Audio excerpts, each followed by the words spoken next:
નવસારી જિલ્લાના આદિવાસી વિસ્તારના વાંસદા તાલુકાની અંતરિયાળ વિસ્તારની રંગપુર પ્રાથમિક શાળામાં વિદ્યાર્થીઓ ચલાવે છે ન્યૂઝ ચેનલ।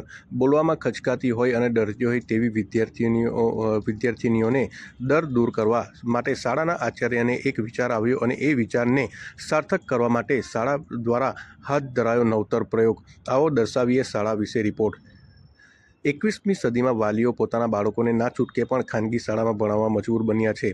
સ્પર્ધાત્મક યુગમાં બાળકોને ગુણવત્તાયુક્ત શિક્ષણ આપવામાં વાલીઓ પોતાના બાળકોને સારું શિક્ષણ આપવા માટે કઠોર પરિશ્રમ કરીને ખાનગી શાળાઓમાં ઊંચી ફી ભરતા હોય છે। ત્યારે આજે તમને એવી એક સરકારી શાળા વિશે જણાવીશું જ્યાં વિદ્યાર્થીઓના આત્મવિશ્વાસને મજબૂત કરવા શાળામાં એક ન્યૂઝ ચેનલની શરૂઆત કરવામાં આવી છે।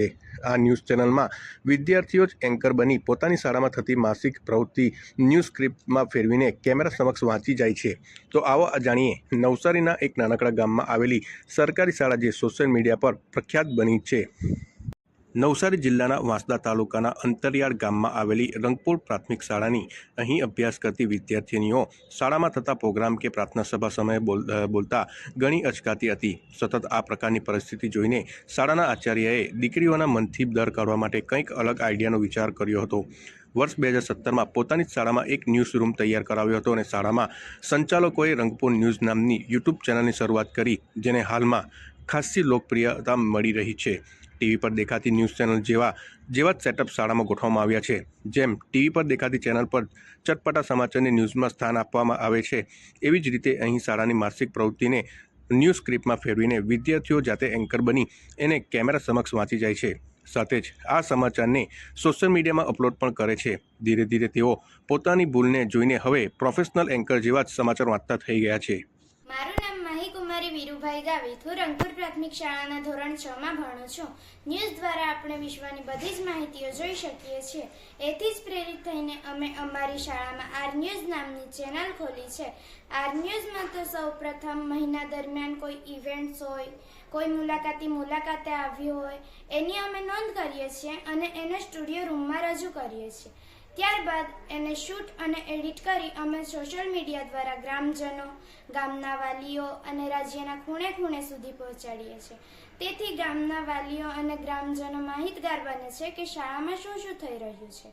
અને એનો બીજો ફાયદો એ છે કે છોકરીઓ હોય છે એ સ્વભાવે શરમાળ હોય છે, તેથી તેઓ કંઈક બોલી શકતી નથી, તે હવે બોલવા લાગી છે। આ બધું અમારી ચેનલ આર ન્યૂઝથી જ સંભવ થઈ શક્યું છે। Thank you. રંગપુર પ્રાથમિક શાળામાં મુખ્ય શિક્ષક તરીકે ફરજ બજાવું છું। સમસ્યા એ હતી કે દીકરીઓ બોલતી ના હતી, તો થોડી શરમાળ હતી, તો એમને હવે બોલતી કઈ રીતના કરવી એ અમારા માટે પડકાર હતો। તો અમે 2016થી શિક્ષકો સાથે મળીને એક નવતર પ્રયોગ કર્યો, જેને નામ આપ્યું અમે રંગપુર ન્યૂઝ। એટલે અમે દર મહિને સ્કૂલમાં જે પણ પ્રવૃત્તિ થાય એની અમે સ્ક્રિપ્ટ લખીએ છીએ દીકરીઓ સાથે મળીને। ત્યારબાદ એક શાળાના રૂમમાં અમે સ્ટુડિયો બનાવ્યો છે, ત્યાં અમે એનું શૂટ કરીએ છીએ અને ત્યારબાદ એને સોશિયલ મીડિયામાં અમે અપલોડ કરીએ છીએ। આવું અમે 2016થી કરી રહ્યા છે।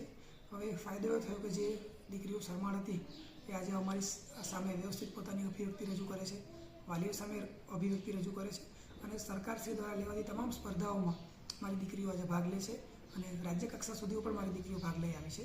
આ આર ન્યૂઝનો સૌથી મોટો ફાયદો છે અને વાલીઓ પણ શાળામાં શું બની રહ્યું છે તે બધાથી માહિતગાર થાય છે।